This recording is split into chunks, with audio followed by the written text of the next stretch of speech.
Hello guys and welcome to Skynomics academy.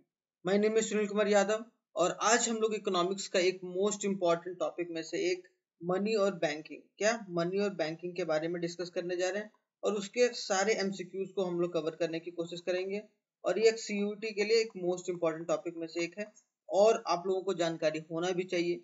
और ये chapter आप लोगों ने 12th वाले एग्जाम में पढ़ा होगा या बोला जाए कि 12th वाले क्लास में पढ़ा होगा, चाहे आप लोग आईएससी बोर्ड वाले हो या फिर आप लोग सीबीएसई वाले हो, है कि नहीं। तो कैसा चल रहा है आप लोगों की तैयारी, एक बार जरूर बताइएगा। और अभी कल मतलब एक तरीके से 2 दिन के बाद जो मॉक टेस्ट मैं अपलोड करूंगा, दो दो मॉक टेस्ट रहेगा मेरा इको का और 2 मॉक टेस्ट रहेगा मेरा हम लोगों का रहेगा बीएसटी का। ठीक है, तो हम लोग 4 मॉक टेस्ट को कवर करने की कोशिश करेंगे और एक मॉक टेस्ट में 50 क्वेश्चंस रहेंगे। तो उसी तरीके से आप लोग देख के चलिएगा। ठीक है, तो अगर आप लोग वो वीडियो अगर देख लेंगे तो आप लोगों को आई होप सो बहुत फायदा मिलेगा और आप लोग उसी तरीके से आगे भी अच्छे तरीके से कंक्लूडिव वे में काम कर सकते हैं। ठीक है, तो चलिए स्टार्ट करते हैं पहले क्वेश्चन से बिना कोई देरी किए हुए।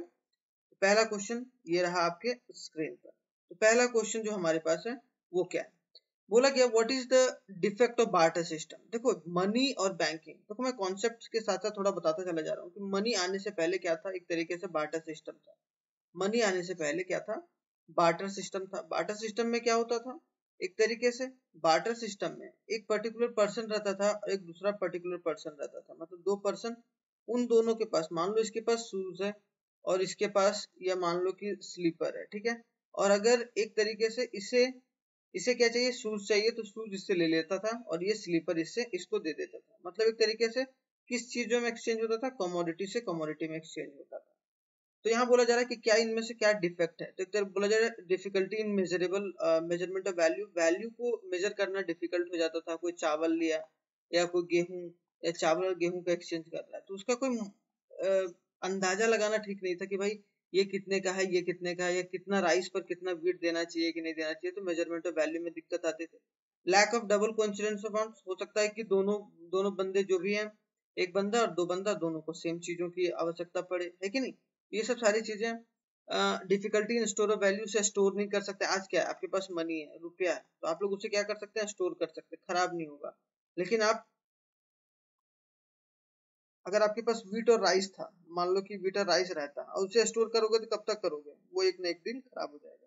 तो हमारा क्वेश्चन ऑल ऑफ दिस, पहला क्वेश्चन आंसर राइट है।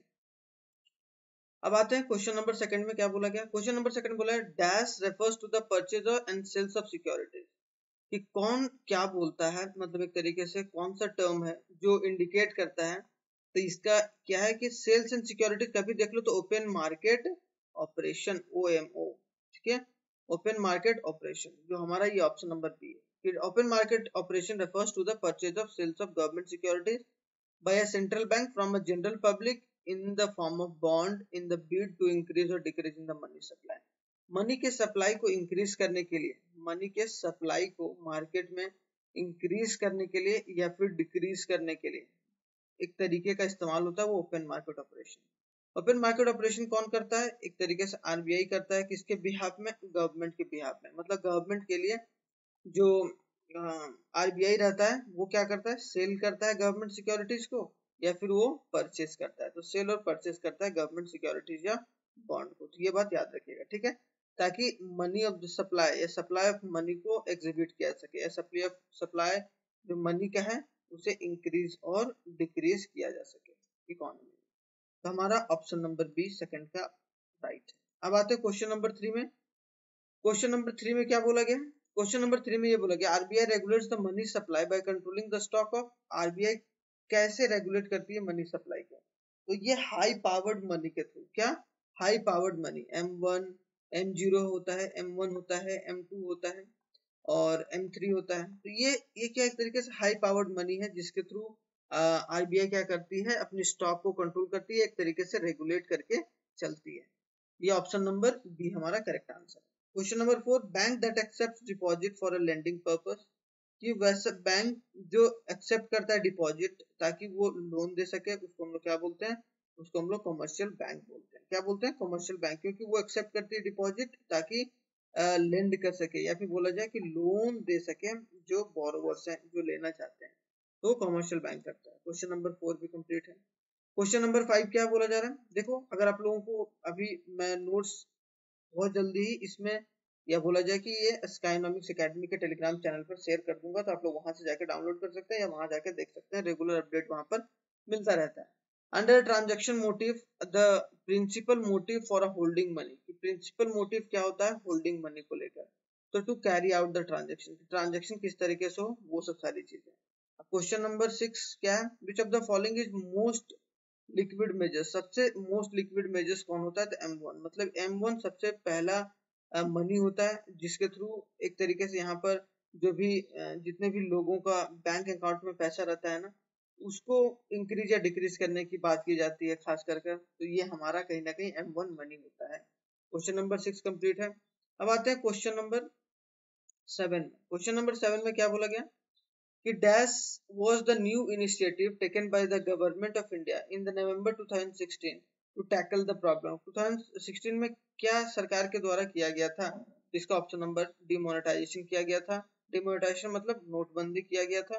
और वो कौन कौन से नोट का डिमोनेटाइजेशन किया गया था, कौन कौन से नोट का, 500 और 1000 का, ठीक है, 500 1000 रुपीज का नोट को बैन किया गया था।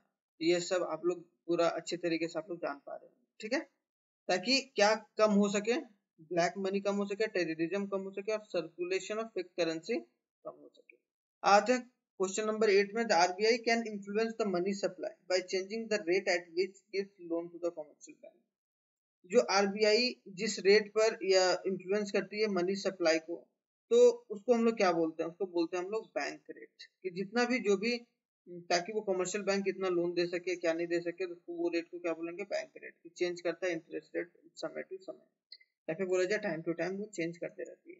आते हैं क्वेश्चन नंबर 8 9 में। क्वेश्चन नंबर 9 में बोला गया कि M2 जो होता है वो M1 प्लस क्या होता है, M1 plus saving deposit with the post office, मतलब जो भी सेविंग जो भी पैसा पोस्ट ऑफिस में जमा होगा उसको अगर ऐड कर देंगे तो वो हमारा मनी क्या हो जाएगा, M2 मनी हो जाएगा, तो याद रखिएगा। और M1 में क्या क्या रहता है, M1 में जो डिपॉजिट रहता है लोगों का पब्लिक डिपॉजिट रहता है, चाहे वो सेविंग हो या करंट हो, ठीक है, सेविंग अकाउंट में हो या करंट अकाउंट में, उन सारे पैसों को ऐड ऑन किया जाता है, फिक्स डिपॉजिट वगैरह को, वो सब सारी चीजें क्या हो जाएगा, एक तरीके से वो M1 कहलाएगा। तो अगर उसमें से पोस्ट ऑफिस में जितना पैसा जमा है अगर उसको भी जोड़ देंगे तो M2 हो जाएगा। Question number 10, the ratio of total deposit that a commercial bank has to keep with RBI, कि वैसा रेशियो जो टोटल डिपॉजिट में से रखना होता है बैंक को, उसको हम लोग क्या बोलते हैं, तो cash reserve ratio. Cash reserve ratio क्या, कि कैश रिजर्व रेशियो वैसा रिजर्व रहता है जो बैंक को खुद अपने पास रखना होता है। क्या होता है, बैंक को खुद अपने पास रखना होता है ताकि वो एक लिक्विडिटी को मेंटेन करके चले, तो कैश रिजर्व रेशियो CRR, ठीक है। आई होप सो ये भी कंप्लीट होगा। आते हैं क्वेश्चन नंबर 11 में। क्वेश्चन नंबर 11 में क्या है, बोला गया है which of the following is a narrow सबसे नैरो मेजर कौन सा होता है, सर सबसे नैरो मेजर्स होता है M1। सबसे पहला जो इस्तेमाल होता है मनी सप्लाई का जो तरीका आरबीआई करता है वो M1 तरीका करता है, तो इसका आंसर नंबर फर्स्ट आपका सही आंसर है। Dash is the liquid form of the asset, इसमें से कौन सा जो फॉर्म है वो liquid form of the asset है, तो मनी। मनी लिक्विड है क्यों, क्योंकि मनी एक तरीके से फ्लो होता है और वो एक तरीके से इकोनॉमी में चलता है, इकोनॉमी में वही काम आता है, इकोनॉमी को रेगुलेट वही करता है, क्योंकि आप गोल्ड है तो गोल्ड एक तरीके से लिक्विड एसेट नहीं है, ठीक है, ये बात याद रखिएगा। तो मनी है एक तरीके से वो liquid of all assets. I hope तो ये चीज याद रखिएगा। आते हैं क्वेश्चन नंबर 13 में। क्वेश्चन नंबर 13 में क्या बोला गया भाई, या 14 में क्या बोला गया, the policy of government regarding the level of expenditure government spending and transfer the tax structure, कि द पॉलिसी ऑफ गवर्नमेंट की वैसा पॉलिसी, देखो दो पॉलिसी होता है, एक फिजिकल पॉलिसी एक गवर्नमेंट पॉलिसी। एक क्या होता है, एक फिजिकल पॉलिसी और एक होता है एक तरीके से बोला जाए मॉनेटरी पॉलिसी। फिजिकल पॉलिसी अगर सरकार खर्च कर रही है अपने तरीके से तो उस पॉलिसी के तहत गवर्नमेंट किस पॉलिसी के तहत खर्च करेगी, फिजिकल पॉलिसी। अगर मनी का सप्लाई आरबीआई कर रही है तो वो किसकी पॉलिसी के तहत करेगी, मॉनेटरी पॉलिसी के तहत।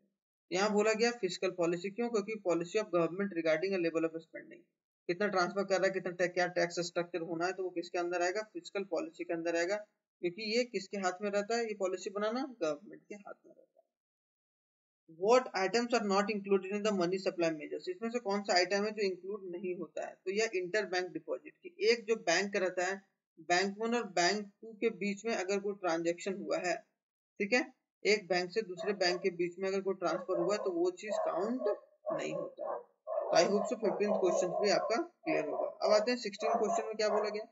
16 में बोला गया है कि which bank can be termed as a lender of last deposit, कौन सा जो बैंक है वो लेंडर ऑफ लास्ट, मतलब कहीं पैसा नहीं मिलेगा बैंकों को तो कहाँ आरबीआई के पास मिलेगा, तो इसको बोला जाता है लेंडर ऑफ लास्ट रिजॉर्ट। मतलब ऐसा कहीं पैसा नहीं रहेगा तो आरबीआई के पास चले जाओ, वहां पैसा आपको मिल जाएगा। तो इसका आंसर होगा ए आरबीआई।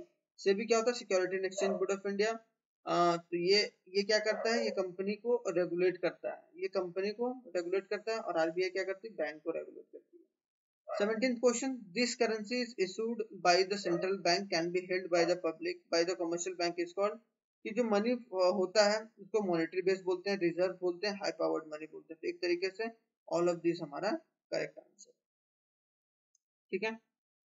अब आते हैं क्वेश्चन नंबर 18 में। क्वेश्चन नंबर 18 में क्या बोला गया कि डिमांड डिपॉजिट क्या इंक्लूड करता है, मतलब एक तरीके से जो डिमांड डिपॉजिट रहता है वो क्या इंक्लूड करता है। उसमें saving account deposit and current account deposit, कि जो भी डिमांड डिपॉजिट में जो भी करंट अकाउंट में पैसा होगा पूरे बैंक में जितने भी सारे बैंक है उसमें, और जितना सेविंग अकाउंट में पैसा होगा, उन दोनों अकाउंट को अगर उन दोनों अकाउंट के पैसे को अगर मिला दिया जाए उसको हम लोग डिमांड डिपॉजिट, क्यों, क्योंकि लोग कभी भी डिमांड करके इस पैसे को निकाल सकते हैं, तो उसको हम लोग बोलेंगे डिमांड डिपॉजिट। क्योंकि लोग कभी डिमांड करेगा, भाई मुझे पैसा चाहिए तो आपको देना पड़ेगा, इसीलिए हम लोग इसको क्या बोलते हैं, demand deposit. I hope so 18th question भी क्लियर होगा। अब आते हैं क्वेश्चन नंबर 19। क्वेश्चन नंबर 19 में क्या बोला गया, क्वेश्चन नंबर 19 में बोला गया money is most liquid of all the asset. Money क्या है, एक तरीके से सबसे ज्यादा लिक्विड है, वो खर्च करने में आसानी है सारी चीजें में, बिकॉज जो money itself is a medium of exchange और एक्सेप्टेबिलिटी। मतलब क्या, मनी को as a medium of exchange माना गया है, और वो एक कॉमन मेजर्स है। मनी अगर आपके पास है तो आप उसको इजीली एक्सचेंज कर सकते हैं।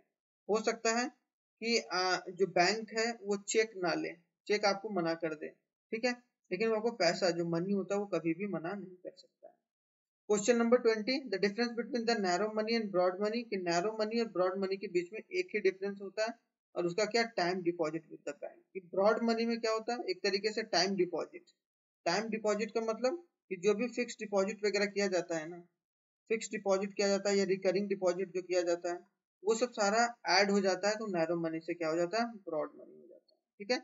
इसमें सेविंग अकाउंट और करंट अकाउंट का पैसा रहेगा, जिसमें नैरो मनी में खास कर, और इसमें अगर टाइम डिपॉजिट मतलब जो फिक्स डिपॉजिट वाला पैसा या फिर रिकरिंग डिपॉजिट वाला पैसा, वो सब सारा जो आप लंबे समय के लिए बैंक में रखे हुए 6-7 साल के लिए फिक्स करा दिए पैसा, तो वो चीज का डिफरेंस जो होता है वो एक तरीके से ब्रॉड और नैरो मनी का डिफरेंस है।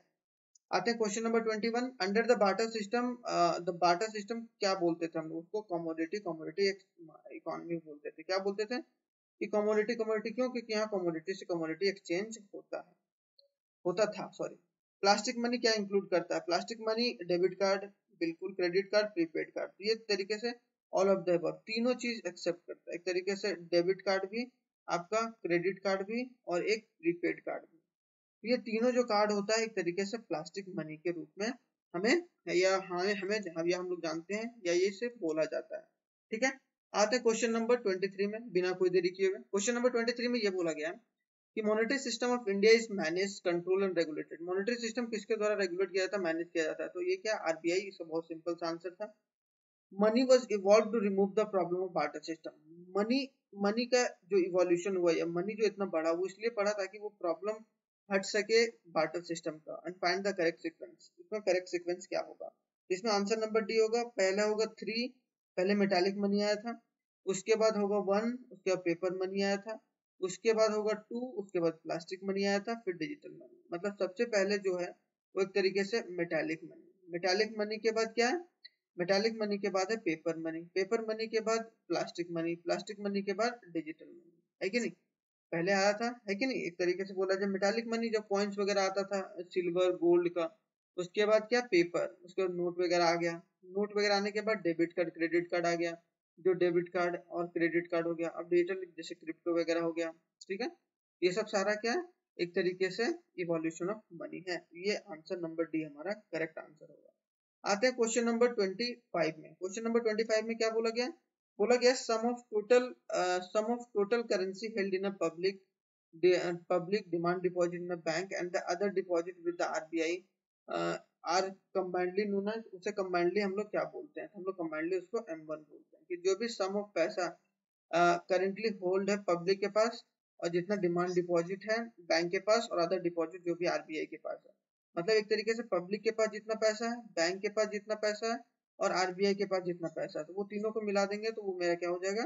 M1 हो जाएगा। और ये मोस्ट लिक्विड एसेट होता है जो आरबीआई सबसे पहले इस्तेमाल करती है। अब आता है क्वेश्चन नंबर 26। क्वेश्चन नंबर 26 में बोला गया M1 और M2 के measures of the money issued by the RBI are known as, उसको हम लोग क्या बोलते हैं? उसको हम लोग नैरो मनी बोलते हैं। उसको क्या बोलते हैं? नैरो मनी बोलते हैं।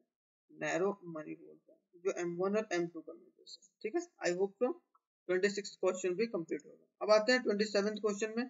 27 क्वेश्चन बोला गया है क्या कि central bank of the country does not deals with, central जो बैंक होता है, जो सेंट्रल बैंक कौन है? एक आरबीआई। आरबीआई क्या डील नहीं करती है? तो जनरल पब्लिक से डील नहीं करती है। ठीक है, मतलब जनरल जो पब्लिक है उससे वो लोन वगैरह नहीं देती है, वो डायरेक्टली किसी से डील करती है? स्टेट गवर्नमेंट से करेगी, सेंट्रल गवर्नमेंट से करेगी, या फिर बोला जाए कमर्शियल बैंक से करेगी, लेकिन जनरल पब्लिक को वो लोन वगैरह प्रोवाइड नहीं करती है। बस उनका कंप्लेन वगैरह सुन सकती है, और कंप्लेन जहाँ फाइंड करते हैं उसको हम लोग क्या बोलते हैं? ओम्बड्समैन। क्या बोलते हैं? ओम्बड्समैन, जहां पर आप लोग कंप्लेन फाइल कर सकते हैं बैंक के खिलाफ या कुछ भी जो भी आपको प्रॉब्लम है मनी से related. 20th central bank control credit creation of a bank by, credit creation किससे किया जाता है? एसएलआर और सीआरआर से। स्टैट्यूटरी लिक्विडिटी रेशियो और सीआरआर कैश रिजर्व रेशियो। देखो सीआरआर जो है या एसएलआर है वो एक तरीके से क्या करना पड़ता है, उसका भी टर्म भी मैं समझा देता हूँ। जो सीआरआर होता है, बैंक को अपने पास कुछ परसेंटेज रखना होता है। मान लो कि अगर 100 रुपया आपके पास हर रोज आ रहा है, तो सरकार ने क्या बोला कि आपको 20% रखना होगा आपको सीआरआर के रूप में। मतलब आप 20 रुपया क्या कर रहे हो? आप कैश कहाँ रख रहे हो? जाकर आरबीआई के पास आप लोग रख रहे हो, वो सुरक्षित है आपका।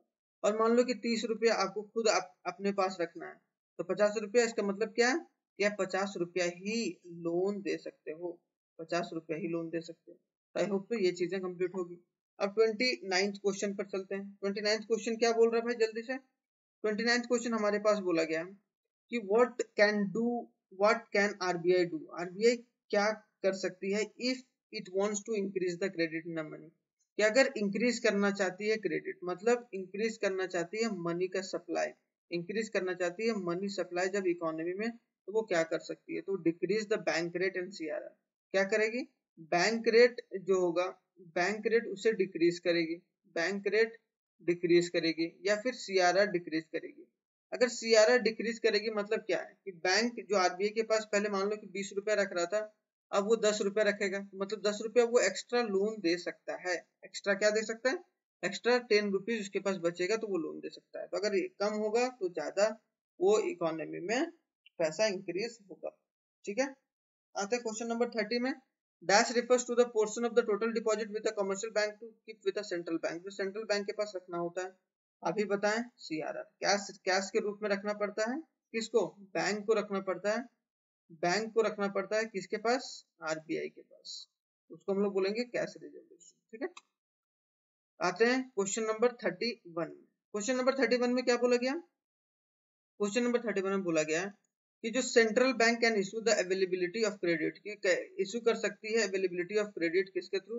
बाइंग गवर्नमेंट सिक्योरिटीज, कि गवर्नमेंट सिक्योरिटीज को बाय करके, गवर्नमेंट सिक्योरिटीज को बाय कर ली, बॉन्ड को। ठीक है, अब बाय करने से क्या होता है कि कोई लोग खरीदा सिक्योरिटी। ठीक है, मान लो कि 5 लाख रुपए का सिक्योरिटी है, 5 लाख रुपए का सिक्योरिटी किसी ए बंदे ने खरीद के रखा है, तो अगर आरबीआई क्या करती है उसको बाय कर लेती है। बाय कर लेगी मतलब ये 5 लाख रुपया का ये कागज जो होगा या सिक्योरिटी बॉन्ड होगा वो खरीद लेगी, और उसके बदले उसे क्या, एक तरीके से जो 5 लाख है वो कैश में देगी या उसके बैंक अकाउंट में ट्रांसफर करेगी। तो इसका मतलब क्या कि वो पैसे को इंक्रीज करने की बात की गई है। ठीक है, तो यहाँ ऑप्शन नंबर सी हमारा करेक्ट आंसर है। C, the minimum rate at which central bank have to prepare to give the credit to the commercial bank, वैसा रेट जिस रेट पर जो सेंट्रल बैंक होता है वो कमर्शियल बैंक को लोन प्रोवाइड करती है, उसको हम लोग क्या बोलते हैं? रेपो रेट बोलते हैं। क्या बोलते हैं उसको? Repo rate. कि रेपो रेट, मान लो कि कोई बैंक को पैसे की जरूरत है, वो जिस रेट पर देती है आरबीआई लोन, उसको हम लोग बोलते हैं repo rate. I hope so ये चीजें कंप्लीट होगा 32 क्वेश्चन। अब आते हैं 33 क्वेश्चन। 33rd वाले में क्या है, 33rd में बोला as a custodian of national reserve, RBI क्या है, कस्टोडियन ऑफ नेशनल रिजर्व है, कि वो सारा जो फॉरेन एक्सचेंज रहता है या जो फॉरेन मनी रहता है वो सब सारे को क्या एक तरीके से रिजर्व करके रखती है, इसलिए तो रिजर्व बैंक ऑफ इंडिया बोला गया। ठीक है, RESERV, रिजर्व, रिजर्व करके रखती है।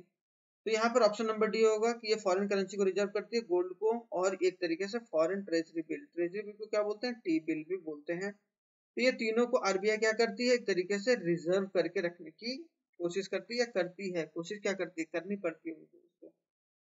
अब आते हैं 34th क्वेश्चन में, bank not only accept a deposit, bank सिर्फ डिपॉजिट को एक्सेप्ट नहीं करती but also dash saving, but क्या होगा, बट ऑल्सो मोबिलाइज सेविंग, क्या करती है, मोबिलाइज, मोबिलाइज का मतलब क्या, मूव करती है आपके पैसे को, मूव करती है। अब मूव करने से क्या होता है, मूव करने से एक लोन वगैरह दिया जाता है मूव के थ्रू, और उससे कहीं ना कहीं इंटरेस्ट कमाती है कौन, बैंक, और एक तरीके से प्रॉफिट कमाती है। तो क्वेश्चन नंबर 34 भी क्लियर है। आते हैं क्वेश्चन नंबर 35। क्वेश्चन नंबर 35 में क्या बोला गया कि dash involve the discounting and the purchasing of commercial bill arising out of the credit sales. उसको क्या, बिल फाइनेंसिंग। तो बिल फाइनेंसिंग क्या है कि अगर आप कोई बिल को फाइनेंस कर रहे हो, उसका मतलब क्या, इन्वॉल्व क्या कर रहा है, डिस्काउंटिंग और परचेजिंग ऑफ कमर्शियल बिल, उसको बिल डिस्काउंट या बिल फाइनेंसिंग के नाम से जानते हैं। ठीक है, बिल फाइनेंसिंग, बिल फाइनेंसिंग, तो याद रखिएगा। आते हैं question number 36। The process of credit creation in an economy is affected by, जो प्रोसेस होता है क्रेडिट क्रिएशन का, जो प्रोसेस होता है क्रेडिट क्रिएशन का, वो क्या चीज में इन्वॉल्व करता है, तो उसमें बोथ ए एंड बी, मतलब A and B, amount of initial deposit की, जो इनिशियल का डिपॉजिट होता है, इनिशियल जो डिपॉजिट है बैंक के पास वो कितना है, डिपॉजिट कितना है, और एक तरीके से लास्टली की LR, लीगल रिजर्व रेशियो कितना है। अगर ये दोनों दोनों दोनों से एक तरीके से ये इफेक्ट क्या करता है क्रेडिट क्रिएशन में, मतलब कितना पैसा जो बैंक है वो क्रिएट कर पाएगा, कितना क्रिएट कर पाएगा। ठीक है, क्वेश्चन नंबर 36 आपका आई होप सो कंप्लीट होगा। आते हैं क्वेश्चन नंबर 37। क्वेश्चन नंबर 37 क्या है, डिमांड डिपॉजिट क्या इंक्लूड करता है, तो यहाँ saving deposit, saving account deposit और करंट अकाउंट डिपॉजिट, ये पहले ही बता रखे हैं। Question number 38, the rate of interest offered by a bank to deposit the holder is called, वैसा जो रेट उसको हम लोग क्या बोलते हैं, बोरोइंग रेट, कि वैसा रेट, मतलब मान लो कि कोई 10% रखा है कि भाई आपको जो लोन लेना है आपको 10% रेट ऑफ इंटरेस्ट लगेगा, तो उसको हम लोग क्या बोलेंगे, एक बार बोरोइंग रेट। ठीक है, जो डिपॉजिटर होल्डर को रेट, या फिर बोला जाए कि जो लोन वगैरह लेता है उसको जो इंटरेस्ट रेट देना होता है, तो वो सब बोरिंग रेट बोलते हैं। ठीक है, I hope so 39th question भी, 38 क्वेश्चन भी कंप्लीट होगा। अब आते हैं 39th क्वेश्चन में। 39th क्वेश्चन में क्या बोला गया, a man can use a more number of cheques, man क्या कर सकता है, ज्यादा नंबर ऑफ चेक्स यूज कर सकता है, and if he has current account, current account होगा, किसी बंदे के पास करंट अकाउंट रहता है, देखो सेविंग अकाउंट वाले भी चेक इशू करते हैं, लेकिन जो करंट अकाउंट वाला होता है वो ज्यादा इशू कर सकता है, जितना चाहे उतना वो चेक को इशू कर सकता है, क्योंकि वो कहीं ना कहीं किसके लिए खोला जाता है, करंट अकाउंट खास करके बिजनेस पर्पस के लिए। ठीक है, बिजनेस पर्पस के लिए, तो ये बात याद रखिए। आते हैं question number 40, I hope so ये लास्ट क्वेश्चन है। Which of the following bank account provides overdraft facility, की ओवरड्राफ्ट फैसिलिटी कौन सा बैंक प्रोवाइड करती है, तो बी हो गया एक तरीके से which of the following bank account, कौन सा बैंक अकाउंट जो ओवरड्राफ्ट फैसिलिटी प्रोवाइड करती है, तो overdraft facility current account, current account रहती है वो ओवरड्राफ्ट फैसिलिटी। ओवरड्राफ्ट फैसिलिटी क्या होता है, मतलब आपके अकाउंट में पैसा ना भी रहे ना, अगर मान लो अचानक से आपके अकाउंट में 30,000 रुपया और आपको अभी 50,000 रुपए की जरूरत है, तो अगर आपका अकाउंट क्या है कि आपका करंट अकाउंट है और आपका क्रेडिट अच्छा है, तो आपको हो सकता है कि 50,000 निकालने का ऑर्डर दे दे बैंक, और बाद में फिर आप 2-4 दिनों में क्या करो, उसमें 20,000 रुपए फिर से डिपॉजिट कर दो, 20,000। तो आई होप तो ये सब सारी चीजें ओवरड्राफ्ट फैसिलिटी कहलाती है। ठीक है, तो आई होप सो आपको पूरा एक तरीके से पूरा कंप्लीट हो गया होगा। और जहां तक मैंने अभी मनी एंड बैंकिंग के बारे में पढ़ा, बहुत अच्छे तरीके से वहां पर हम लोगों ने डील करी है उसको। अब जो है वो मैं जो कल से है वो टेस्ट या मॉक टेस्ट लाऊंगा, मॉक टेस्ट डिस्कस करने की कोशिश करूंगा, और अच्छे तरीके से इको और बीएसटी का, इको का 2 मॉक टेस्ट रहेगा और बीएसटी का 2 मॉक टेस्ट रहेगा। ठीक है, दोनों का 2-2 मॉक टेस्ट हम लोग करेंगे, ताकि हम लोग CUET में और अच्छे तरीके से अवेल कर पाए। तो ये हमारा एक तरीके से, और जितना भी और भी सारा PDF अवेलेबल है, आप लोग CUET इको और BST 2023 लिखा होगा और इको और BST लिखा होगा, ठीक है। वहाँ एक प्लेलिस्ट बना हुआ है, आप लोग वहां जाके देख सकते हैं एक बार रिवाइज करने के लिए जितना भी MCQs मैंने अभी तक डिस्कस करा। ये हमारा फेसबुक पेज है, ये हमारा इंस्टाग्राम पेज है, ये हमारा वेबसाइट है, और ये टेलीग्राम है जहाँ पर आप लोगों को ये सारे PDF वगैरह शेयर किए जाते हैं जो कि इम्पोर्टेंट है। तो चलिए मिलते हैं कल, तब तक के लिए thanks for watching once again, और जय हिंद। मिलते हैं कल 8 बजे।